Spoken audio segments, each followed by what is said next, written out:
नमस्कार दोस्तों। Law of one यानी एक का कानून, या कह लीजिए एक के ज्ञान, या कह लीजिए एक के तरीके, यह उसका 16वें सत्र का भाग 4 है। दोहराया जाता है कि इस किताब द्वारा दी गई सभी सूचनाएं और जानकारियां आप जान भी सकते हैं, मान भी सकते हैं, नज़रअंदाज भी कर सकते हैं और सिरे से खारिज या नकार भी सकते हैं, क्योंकि यह आपकी फ्री विल है जो कि अनंत रचयिता द्वारा आपको दी गई है। एक और बात कही जाती है कि लॉ ऑफ वन पूरी तरह से सबके लिए फ्री है। यदि कोई इकाई या व्यक्ति इसको निजी स्वार्थ के लिए इस्तेमाल करे तो वह उसकी व्यक्तिगत जिम्मेदारी होगी। एक बात और कही जाती है दोस्तों, यदि कोई व्यक्ति इस एक के ज्ञान को अपनी भाषा में परिवर्तित करके दूसरों से साझा करना चाहे तो वह कर सकता है, क्योंकि यह भी उसकी फ्री विल है। तो अगला सवाल डॉन करते हैं, क्या यह संभव है कि आप चौथी घनत्वता की स्थितियों का थोड़ा वर्णन करें? तो डॉन यहाँ पर पूछ रहे हैं कि आप बता सकते हैं कि ये फोर्थ डेंसिटी चौथी घनत्वता होती कैसी है? तो रा कहते हैं, हम जैसा कह रहे हैं, हम चाहते हैं कि आप उस पर विचार करें। चौथी घनत्वता का सकारात्मक यानी पॉजिटिव वर्णन करने के लिए कोई शब्द नहीं है। हम केवल यह बता सकते हैं कि क्या नहीं है और अंदाज़ा लगा सकते हैं कि क्या है।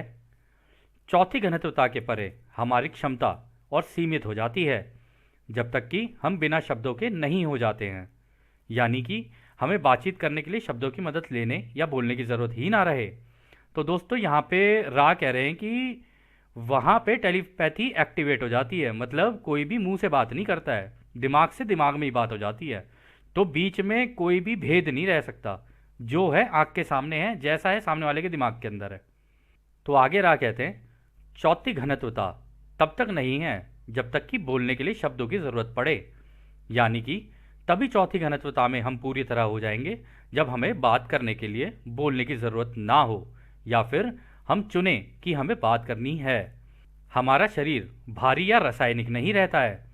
यहाँ स्वयं के अंदर विरोधाभास नहीं होता है।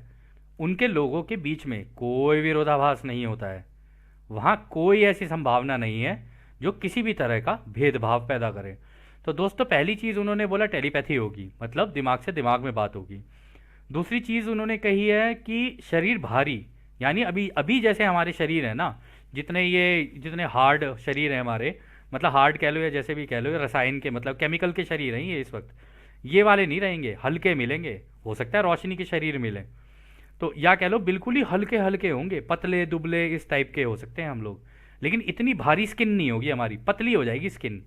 और वो कह रहे हैं कि इस घनत्वता में जाने के बाद विरोधाभास खत्म, मतलब दिमाग के अंदर कोई विभाजन नहीं रहता, बस एक ही दिशा रहती है कि हाँ दूसरों की सेवा और अनंत रचयिता के प्रेम और रोशनी की तरफ आगे बढ़ना है। बस कुछ भी नहीं रहता कि तू ऐसा, ये ऐसा, वो वैसा, वो वहाँ का, ये ऐसा वैसा, कुछ नहीं रहता। और इसकी तैयारी यहीं से शुरू करनी पड़ती है। जिसके दिमाग में ऐसा होता है वो इस युग में एंटर नहीं कर सकता, रा ने पहले ही बता दिया था। यहाँ पर लोगों के शरीर दो पैर वाले होते हैं, परंतु आपकी अपेक्षा अधिक सघन, डेंसर और वे जीवन से भरे हुए होते हैं। तो कहने का मतलब है लोग तो होंगे दो पैर वाले ही, लेकिन इतनी इतनी घन सघन नहीं होगी हमारी बॉडी, मतलब इतनी हार्ड नहीं होगी बॉडी, और वो जीवन से भरे हुए होते हैं, यानी जिंदा होती है, उनका एक एक कण शरीर का वो भी जिंदा होता है। यहाँ पर हर व्यक्ति दूसरों की सोच से जागरूक होते हैं, यानी सब एक दूसरे से टेलीपैथी कनेक्टेड रहते हैं।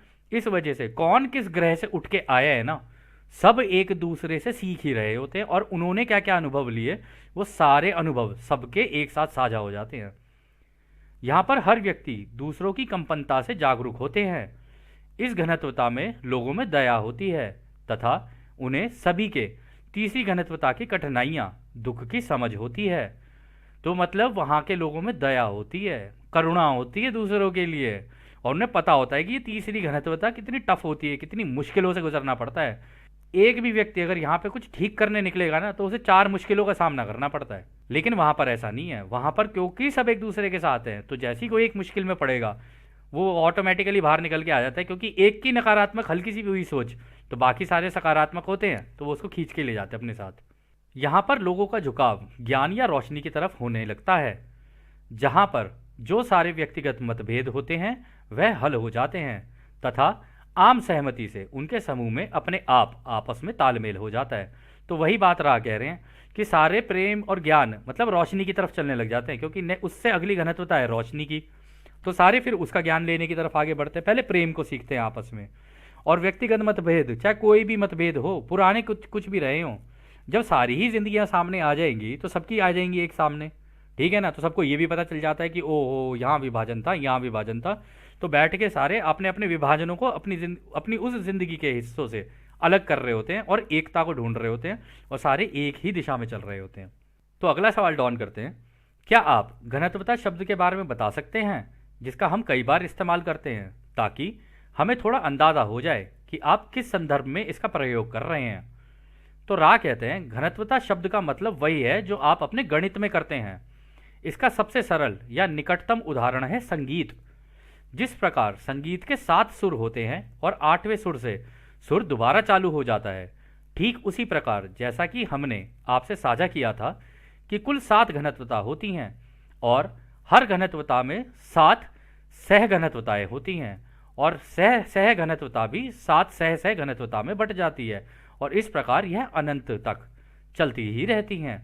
तो दोस्तों ये बिल्कुल सही उदाहरण दिया है उन्होंने कहा है कि ये हो सकता है कि तुम अगली घनत्वता में चले भी जाओ, लेकिन उस घनत्वता के अंदर भी 7 घनत्वताएं अलग अलग होंगी, और ये सारी जो घनत्वताएं होती हैं ना, ये सोच विचार की होती हैं। अब यहाँ पर भी अगर हम लोग देख लें, अपनी धरती का ही उदाहरण लेके दे चलते हैं, तो यहाँ पर हर व्यक्ति की सोच अलग अलग है। जिसकी एक होती चली जाएगी वो आगे बढ़ता चला जाएगा, तो ऐसे बड़े बड़े गुट बनने शुरू हो जाते हैं। तो वहां पर भी वो घनत्वता ये कह रहे हैं कि उन घनत्वताओं में लेवल होते हैं, किसकी जानकारी कितनी, जिसकी जितनी जानकारी बढ़ती चली जाएगी, जिसने जितना इस घनत्वता में काम किया वो उतनी तेजी से उस अगली घनत्वता के अगले चरण में आगे निकलेगा।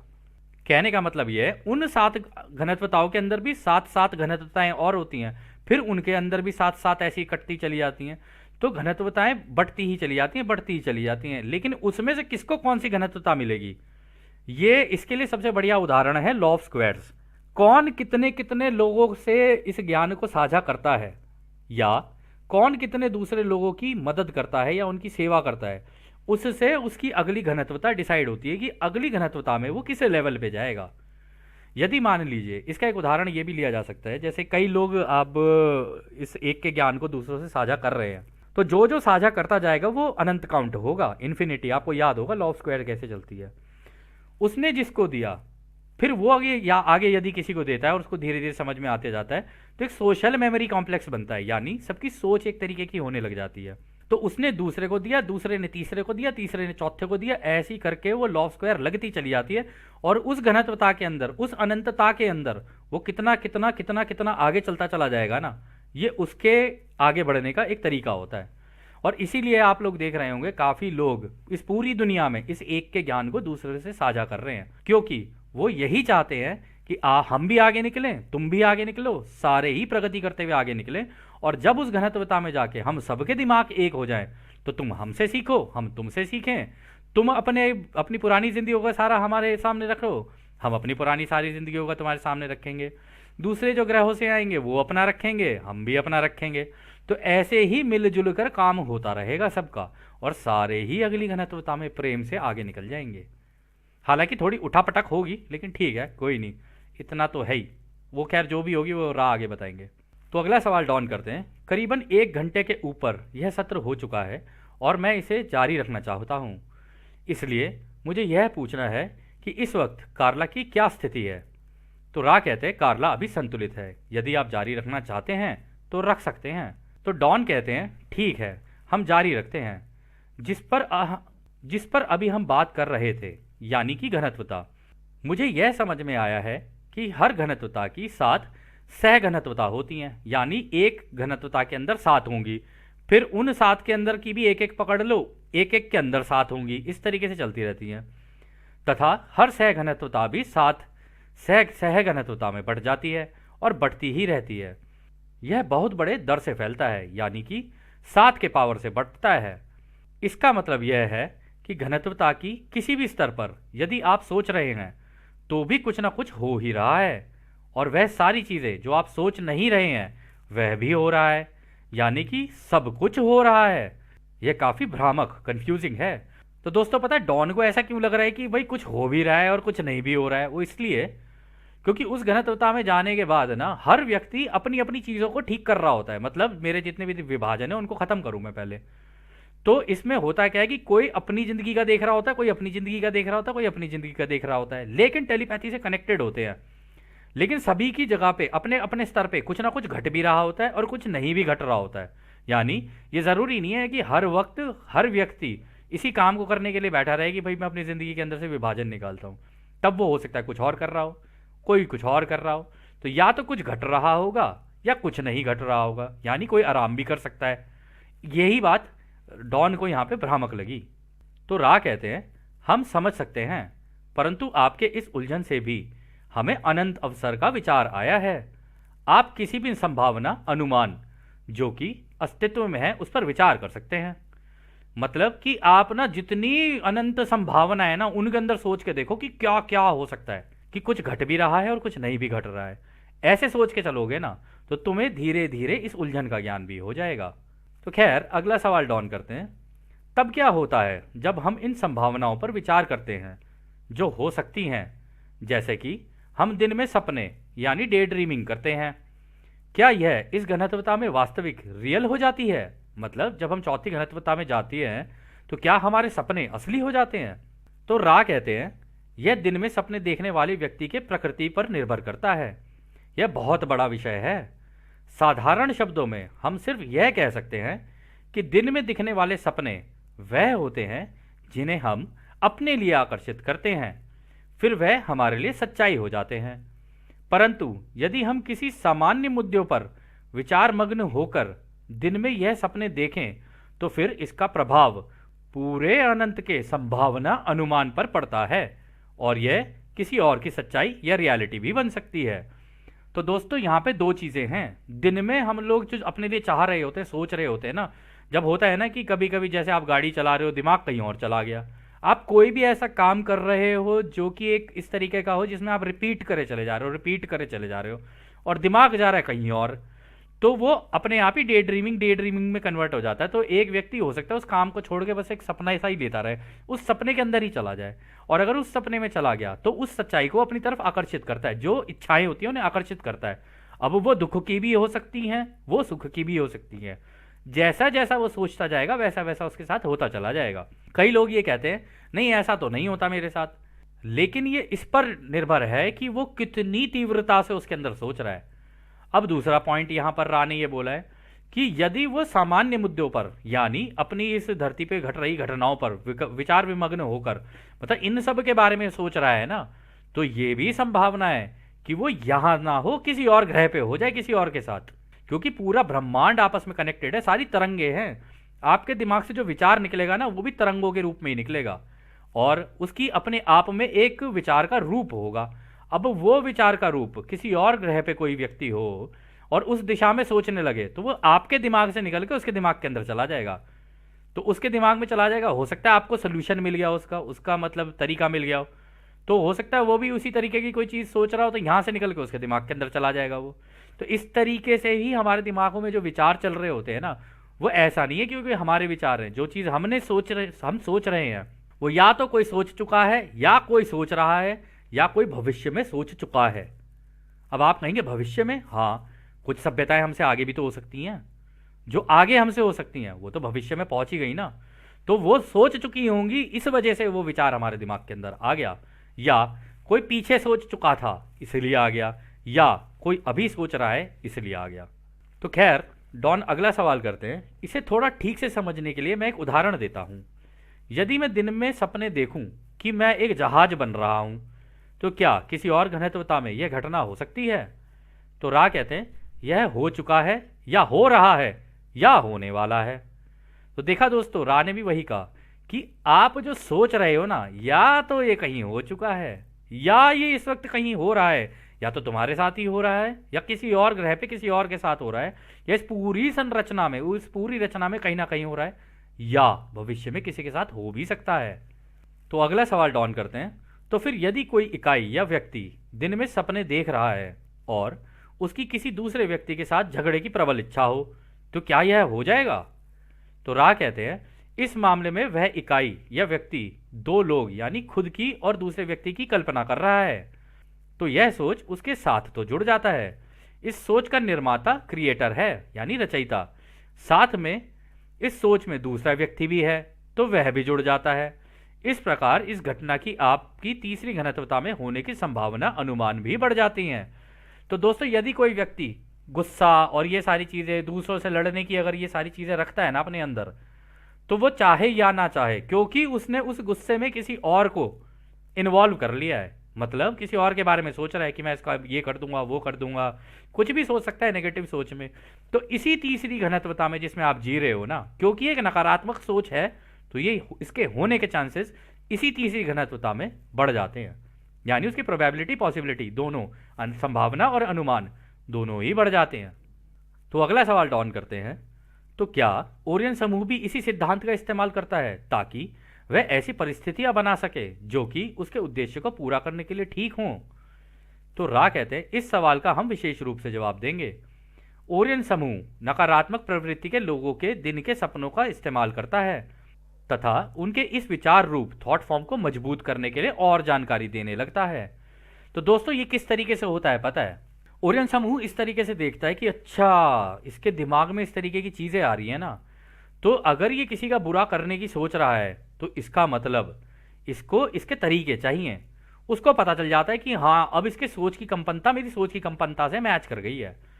तो इस तरीके की जो सोच होगी ना, यदि कोई व्यक्ति थोड़ा सा ध्यान देना, ये उल्टे दिमाग की तरफ से, उल्टे कान की तरफ से, उसको ऐसा लगा जैसे मेरे उल्टे कान की तरफ से आई है आवाज।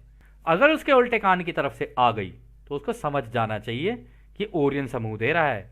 और जैसे ही उसको ये पता चले कि ओरियन समूह दे रहा है, तब उसको इमीडिएटली अपना थॉट, अपनी सोच रोकनी चाहिए। उसको ये बोलना चाहिए, आजा भाई, हम तेरा स्वागत अपने अनंत रचयिता के प्रेम और उसकी रोशनी में करते हैं। जा तू भी उसकी रोशनी में, जा जी ले अपनी जिंदगी। और उसके बाद यदि वह नकारात्मक है ना, तो उस रोशनी में जाती उसका अस्तित्व खत्म, यानी वो कण कण ही हो जाएगा। वो इसीलिए क्योंकि वो तो अंधेरे का राजकुमार है, रोशनी का राजकुमार नहीं है। रोशनी पड़ते ही उसका अस्तित्व खत्म। तो खैर, अगला सवाल डॉन करते हैं, क्या वे दिन के सपनों को बढ़ाने या एम्पलीफाई के लिए भौतिक रूप से कुछ करते हैं? तो रा कहते हैं, वह ऐसा तभी कर सकते हैं जब उस व्यक्ति के पास उनके सोच को ग्रहण करने के लिए मजबूत क्षमता होती है। तो दोस्तों, यहां पर रा ने जो कहा है ना, इसमें रा ने यह कहा है कि अगर कोई व्यक्ति इस तरीके की नकारात्मक नेगेटिव सोच का है तो उसकी ग्रहण करने की क्षमता भी उतनी ही होगी। इस वजह से ये ओरियन समूह उसको इंफॉर्मेशन दे सकता है अपने कान से, उसके उल्टे साइड से उसको पता चलेगा अगर वो कभी सोच के बैठ के सोचे तो अगला सवाल डॉन करते हैं, इस ग्रह में जैसे कि कई घुमक्कड़ आए हैं, या कह लो नारायण नारायण आए हैं अभी और पहले भी, तो क्या ओरियन समूह के सोच के लोग इन्हें भी अपना निशाने पर रखते होंगे? तो रा कहते हैं, जैसा कि हमने आपको बताया था, जब कोई घुमक्कड़ तीसरी घनत्वता में आता है तो वह पूरी तरह से इसी घनत्वता का होता है। इस ग्रह में उसके सोच को प्रभावित करने की संभावना उतनी ही होती है जितना कि आम लोगों के साथ होता है, परंतु उनमें सिर्फ एक फर्क होता है कि उनके आत्मा पर रचयिता के प्रकाश का कवच होता है, जो कि उनकी सोच को नकारात्मक की तरफ जाने से रोकता है। उनको पहले से ही पता होता है कि यह सोच उचित है या नहीं है। उनका झुकाव पहले से ही रचयिता की तरह होता है। तो दोस्तों, अगर यहाँ पे घुमक्कड़ आए होते हैं ना टारगेट पे, तो वो भी रहते हैं, वो तो बिल्कुल रहेंगे टारगेट पे, क्यों नहीं रहेंगे? वो रचयिता का काम करेंगे और ये रचयिता का काम करने से रोकेंगे। तो वो जब टारगेट पे होते हैं ना, उनको अंदर से ही पता होता है, क्योंकि उनकी जो आत्मा होती है ना, उसके ऊपर एक कवच होता है, रोशनी का कवच। और यह वही जान सकता है जिसने आत्म ध्यान करके उस कवच को देखा हो या उस कवच को महसूस किया हो। यदि उसने आत्म ध्यान करके ये जान लिया कि मेरी इस आत्मा पे ये वाला कवच है, फिर नहीं रुकता वो, फिर तो वो चलता ही रहता है, चलता ही रहता है, चाहे कितनी भी कठिनाइयां आ जाएं उसके जीवन में।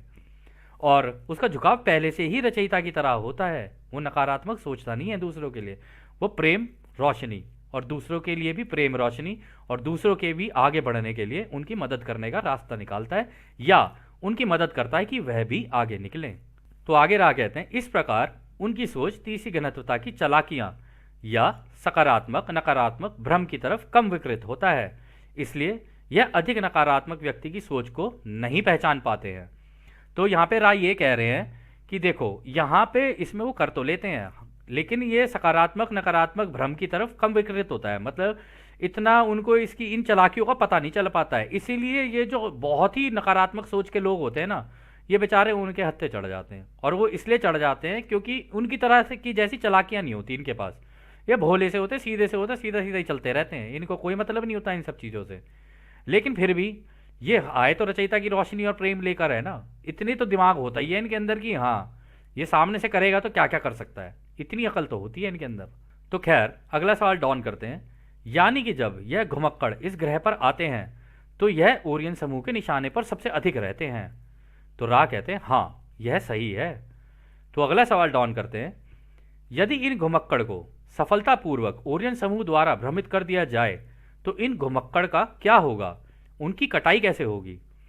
तो रा कहते हैं यदि उस घुमक्कड़ ने अपने कर्मों द्वारा नकारात्मक झुकाव का प्रदर्शन किया और दूसरों का बुरा किया तो वह इस ग्रह के कंपनता में फंसकर रह जाएगा, और जब कटाई होगी तो शायद वह फिर से तीसरी घनत्वता के प्रमुख चक्र यानी मेजर साइकिल यानी 25,000 वर्ष के चक्र को इस ग्रह के इकाई के रूप में दोहराएगा।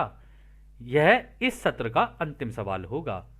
तो दोस्तों देख लो, अगर कोई ऐसा वॉन्डरर यहाँ पर आया भी होगा ना और उसने इस तरीके का नकारात्मक काम किया और फंस गया इस ग्रह की कंपनता में, मतलब इस तरीके की सोच में, तो उसको भी 25,000 साल की साइकिल दोबारा रिपीट करनी पड़ेगी, चाहे आया कहीं से भी हो।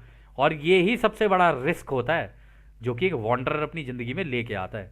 इसलिए कई वॉन्डरर जिनको पता चल जाता है ना, वो ये रिस्क ना लेके चुपचाप कॉर्नर में बैठ जाते हैं, तो वो वहाँ पर लगे रहते हैं अपने काम को। लेकिन कुछ वॉन्डरर ऐसे होते हैं यार, उनको पता चल जाता है, वो कहते हैं कि अब रिस्क तो लेना ही पड़ेगा यहाँ पे, अगर रिस्क नहीं लिया तब भी मारा जाऊंगा और तब भी मारा जाऊंगा। तो इस वजह से वो रिस्क लेना प्रेफर कर लेते हैं, कहते हैं देखा जाएगा फिर जो होगा। और इसमें देखो आगे ना रा एक चीज बताएंगे कि यदि कोई भी व्यक्ति हो, चाहे वो वॉन्डरर हो या कोई भी, अगर नकारात्मक रास्ते पे है और उसने सडनली एकदम से पलटी मार के उल्टी दिशा में चल दिया, मतलब सकारात्मक वाले रास्ते पे, तो वो भी इस घनत्वता को क्रॉस करके जा सकता है, मतलब सतयुग की तरफ, ये वाला जो रचयिता का सतयुग है उसकी तरफ। क्योंकि उस केस में क्या होगा ना, वो और तेजी से निकलेगा, बहुत ज्यादा तेजी से निकलता जाएगा। तो खैर दोस्तों, इस सत्र को अब हम लोग यहीं समाप्त करते हैं। और जैसा कि राह हमेशा कहते हैं, अब हम आपको उस एक अनंत रचयिता की प्रेम, उसकी रोशनी, उसकी शक्ति और उसकी शांति में छोड़कर चलते हैं। आदने हमारे दोस्तों, आदने वासु। धन्यवाद।